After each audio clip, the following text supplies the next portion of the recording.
sur les chemins à bicyclette. Bonjour à toutes, bonjour à tous, bienvenue sur La Bicyclette, le podcast itinérant qui s'intéresse aux startups qui roulent. Je vous propose de poursuivre notre exploration des enjeux EdTech, Ed comme éducation, en allant à la rencontre de Guillaume Ettelin, non pas à Tours, dont il est originaire, mais à Paris, où nous nous sommes rencontrés pour parler de l'initiative If Simulation, dont il est à l'origine au sein de la startup My Serious Game. If Simulation, c'est un programme d'accompagnement des personnels hospitaliers qui leur permet de s'entraîner à prescrire des médicaments en mode training, donc pas en situation d'urgence, de telle sorte à ce que lorsque la situation d'urgence survient, le personnel hospitalier sait quels sont les bons réflexes à adopter, quels sont les bons choix à faire. Sans plus tarder, allons à la rencontre de Guillaume Ettelin, If Simulation. Salut Guillaume. Bonjour Étienne. Merci de m'accueillir ici. On est à l'Open Mind Café près de l'Opéra. Absolument. J'ai de la chance, j'ai pas eu besoin de pédaler jusqu'à Tours parce que tu es originaire de Tours. Ouais. On va parler de ton aventure d'intrapreneur dans le monde de la EdTech, puisque c'est le sujet qui nous réunit aujourd'hui, puisque tu es fondateur et dirigeant de la start-up dans la start-up, qui s'appelle If Simulation, qui est un produit, si je puis dire, d'une start-up qui est plus grande, qui s'appelle My Serious Game, et qui, comme son nom l'indique, est spécialiste du e-learning par le jeu. Absolument. En mode digital. Ouais, en mode digital, ouais. Donc, juste qu'on comprenne bien ton parcours en quelques mots, Guillaume. Toi, t'as quel âge, ta formation c'est quoi et comment est-ce que tu es arrivé à My Serious Game?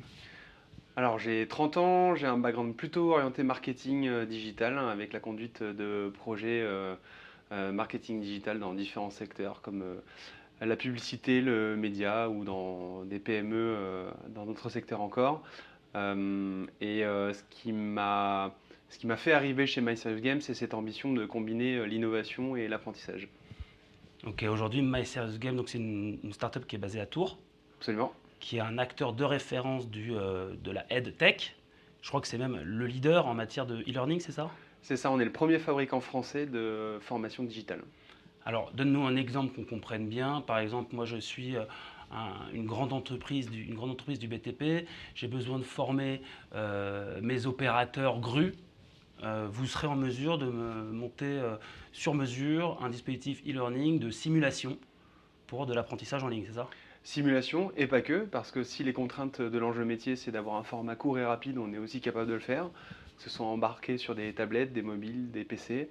Notre vocation, en fait, notre expertise, c'est de faire de la technopédagogie, donc ce savoir-faire d'allier la technologie, ou en tout cas de l'utiliser à bon escient pour pouvoir servir un enjeu d'apprentissage. Et en ça, du coup, les formats peuvent varier. Ça peut aller de la réalité virtuelle au micro-learning de 5 minutes sur ordinateur. Ok. Vous êtes combien chez My Serious Game à Tours? On est presque 50. Presque Presque 50, 50, voilà, on a 6 ans. Ouais. Donc on est en fait une start-up devenue PME, presque. Mais comme là on parle de l'écosystème des startups, on va parler de If Simulation qui en est bien une, Tout à fait. dont tu es à l'origine au sein de My Serious Game. Raconte-nous un peu l'histoire de If Simulation, c'est quoi l'idée, c'est quoi le projet? Alors l'idée, à la base, c'est une rencontre. C'est une rencontre d'infirmiers qui ont arrêté leur métier et qui sont devenus des formateurs en école. Ces infirmières-là ont compris qu'il y avait des manques dans le cursus d'apprentissage des futurs infirmiers et qu'il y avait aujourd'hui des moyens de former innovants qui permettaient de répondre à ces enjeux. Donc on s'est rencontrés il y a plus de 3 ans, on a discuté et on a vu le matching entre une expertise technopédagogique et un enjeu métier. À la suite de ça, on a travaillé et on a aujourd'hui, je pense, réussi la mission de prouver à quel point la technologie pouvait servir des enjeux d'apprentissage grâce à ce premier outil de simulation virtuelle qui a pour but d'entraîner l'infirmier dans un contexte sécurisé qui est un hôpital virtuel. Donc contexte sécurisé, ça veut dire que la délivrance de médicaments à un patient est sécurisée dans la mesure où le patient est virtuel, c'est bien ça, et que donc il n'y a pas de risque humain. On peut se tromper lorsque l'on va faire la simulation, ça n'aura pas d'impact sur la vie du patient. En revanche, effectivement, on peut bien imaginer que dans la vie réelle, l'infirmier qui n'est pas formé va faire une prescription médicamenteuse qui ne sera pas forcément adaptée aux besoins du patient. En fait, on redonne le droit à l'erreur grâce à cet outil virtuel. effectivement, l'infirmier n'a pas le droit à l'erreur dans son quotidien. Et avant son quotidien terrain, on lui donne la possibilité d'aller s'entraîner dans un environnement donc sécurisé et dans lequel il va retrouver l'ensemble des composantes de sa vie réelle. Et c'est vraiment une mise en application concrète de process théoriques ou peu entraînés et qui du coup, après être passés par la simulation virtuelle, seront vraiment entraînés pour être efficaces sans erreur sur le terrain. Très bien, c'est clair. Alors, tu parles de mise en application concrète. Je crois que If Simulation, à ce jour, a développé 5 scénarios qui sont chacun d'entre eux extrêmement concrets, qui répondent à des besoins réels des patients, en tout cas récurrents, je pense. Le premier, tu m'arrêtes si je dis des bêtises, concerne l'administration de potassium. Le second, d'insuline pour le diabète. Ensuite, il y a tout ce qui est administration de médicaments en petit conditionnement, donc c'est destiné aux enfants ou aux bébés. Les anticoagulants et enfin les voies et modes d'administration.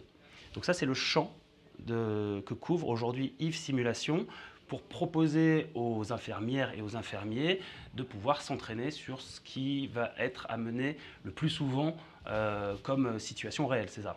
C'est ça, le sujet, c'est la sécurisation du process d'administration d'un médicament.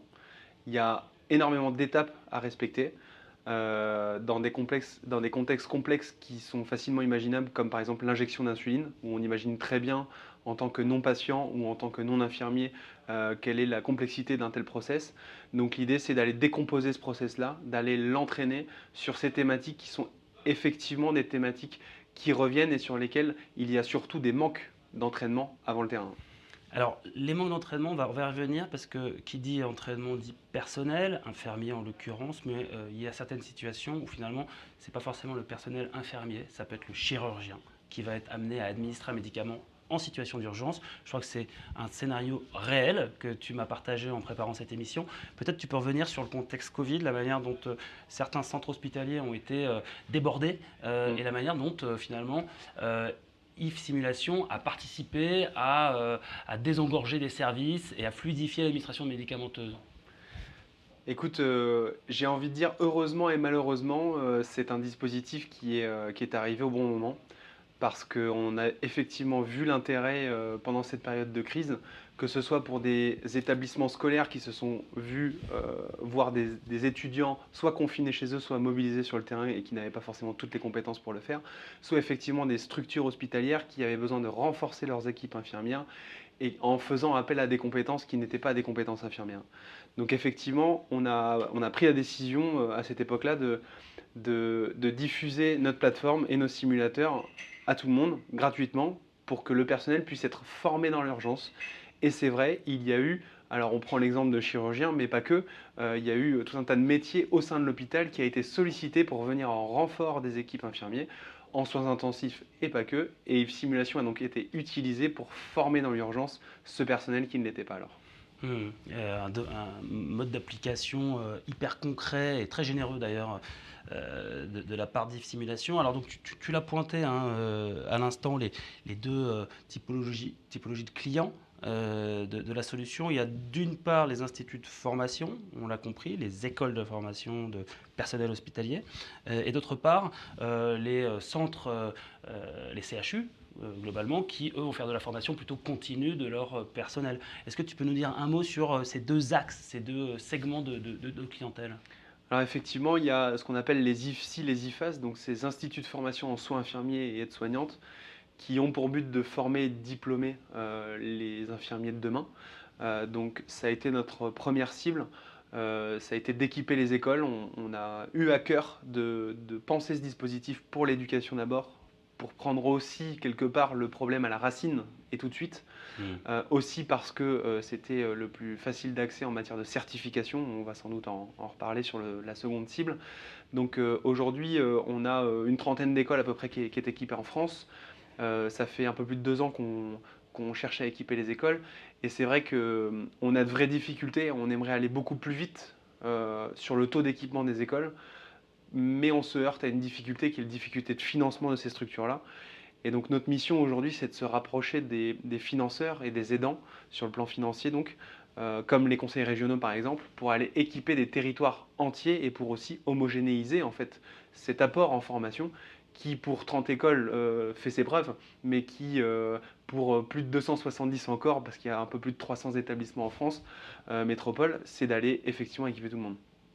Ok, donc ça c'est la partie institut de formation. Et sur le volet formation continue, donc les instituts hospitaliers, les CHU Ouais. notamment, quel est le contexte? Alors, il y a besoin d'accréditation, il y a besoin de certification. On parle là du développement personnel continu pour que ces actes de formation soient financés.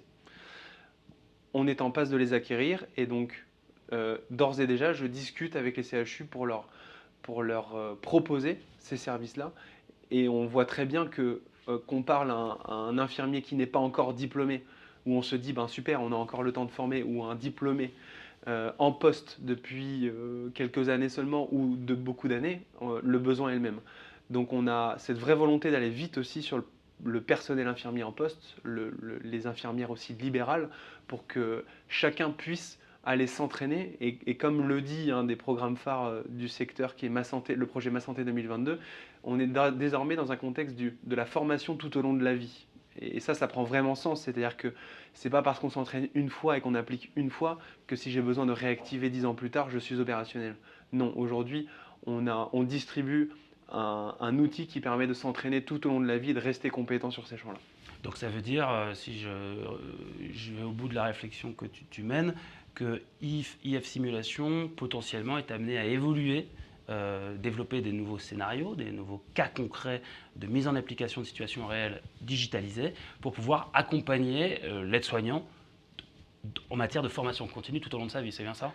Absolument, là on touche vraiment à la vision et à la vocation de ce qu'on souhaite faire chez If Simulation et donc du coup qui sera amené par la force des choses à changer de nom parce que If Simulation est un produit pour l'infirmier, mais effectivement notre vision est aujourd'hui de diffuser ce principe de la simulation virtuelle, c'est-à-dire que s'entraîner, redonner le droit à l'erreur dans des métiers qui sont ceux du soin et de la santé, c'est évidemment un enjeu. Et donc, oui, il y a beaucoup de thématiques qui devraient être abordées sur l'infirmier, mais pas aussi sur l'infirmier, mais aussi sur l'aide-soignante, le médecin, le chirurgien, le dentiste, le vétérinaire, etc. etc.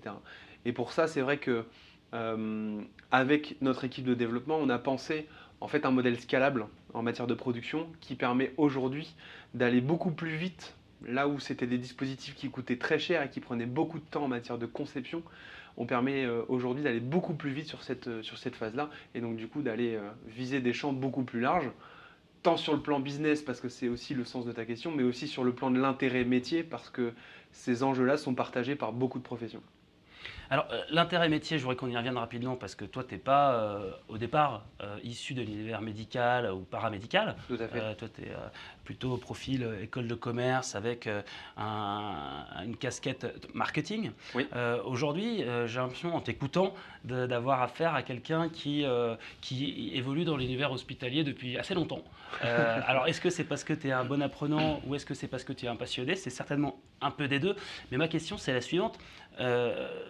Est-ce que finalement l'essor du digital, du e-learning en particulier, permet à tout un chacun de faire des jumps d'un secteur à un autre plus facilement? Est-ce que finalement les frontières traditionnelles entre les industries sont en train de s'effriter progressivement avec des logiques plus transversales? C'est quoi ta vision finalement de l'apport du learning dans les trajectoires entrepreneuriales, dirigeantes ou simplement professionnelles? Vaste sujet, effectivement, la passion est au cœur de tout ça. Laquelle est-elle? C'est la capacité à allier des pouvoirs technologiques dont on dispose tous aujourd'hui, hein, que ce soit dans des petites devices dans nos mains ou dans des logiciels plus élaborés. On a tous accès à la technologie et pour autant, on remarque que des secteurs en sont dépourvus et sur certains champs, comme par exemple, là ici, le secteur de l'éducation notamment. Donc, pour te répondre, je pense qu'il est important aujourd'hui de véhiculer ça. C'est-à-dire que oui, la techno, elle est accessible et elle est performante. Et donc du coup, il faut s'en servir dans notre système d'éducation et dans nos apprentissages tout au long de notre vie. C'est évidemment important. Je te rejoins tout à fait. Je pense que cette maturité d'accessibilité et de production sur ces outils-là permet d'aborder de manière beaucoup plus décomplexée ou en tout cas de manière beaucoup plus abordable sa mise en place dans notre quotidien professionnel. Et comment on peut imaginer utiliser un iPhone 40 demain et devoir aller se former de manière complètement désuète à des méthodes traditionnelles. Je ne dis pas qu'elles sont inutiles, je dis qu'elles doivent être complétées aujourd'hui par des dispositifs qui véhiculent l'innovation et qui permettent d'aller chercher de la performance. Et en plus d'être traqués, parce que la techno le permet. Donc d'aller apprendre de ces mises en situation, de ces mises en échec, de ces erreurs, etc. etc. Donc tout à fait, aujourd'hui on est au point d'émergence, je pense, de la technologie qui rentre pleinement en mode efficace dans des dispositifs d'apprentissage. Et il faut absolument communiquer là-dessus et le diffuser au plus grand nombre, j'en suis convaincu. Ouais. Ces éléments que tu viens de partager auraient pu faire l'objet d'une conclusion, puisqu'on resserre bien le sujet. Guillaume, cependant, la conclusion, je vais te la demander maintenant, puisque ma question bonus, c'est quel conseil tu partagerais à une personne qui souhaiterait se lancer dans l'aventure de l'entrepreneuriat? S'il y avait un conseil que tu recommanderais à cette personne de suivre, quel serait-il? Vaste question. Pour moi, c'est la passion. Pour moi, c'est la passion, et je pense qu'on en a un peu... Tu en parlais sur ta question précédente, c'est comment quelqu'un qui n'est pas infirmier peut se prendre de passion ou d'intérêt ou d'apprentissage pour un truc qu'il ne connaît pas. Je pense que c'est ça, il faut chacun, on est tous là pour quelque chose sur cette terre, et on a malheureusement très peu de temps pour le découvrir et l'accomplir. Donc je pense que si on trouve chacun notre voie, dans le sens quel est mon intérêt et qu'est-ce que je vais laisser à cette terre avant de partir, je pense qu'on sera tous pris de passion pour ce qu'on va entreprendre. Donc oui, c'est se recentrer sur soi-même, et puis trouver cette vocation qui va faire finalement la passion de demain et pour lesquelles on serait prêt à tout donner. Merci pour ces conseils et cet échange passionnant, Guillaume, et merci d'être passé voir la bicyclette. Merci Étienne. Salut. Quand on partait de bon matin, quand on partait sur les chemins à bicyclette.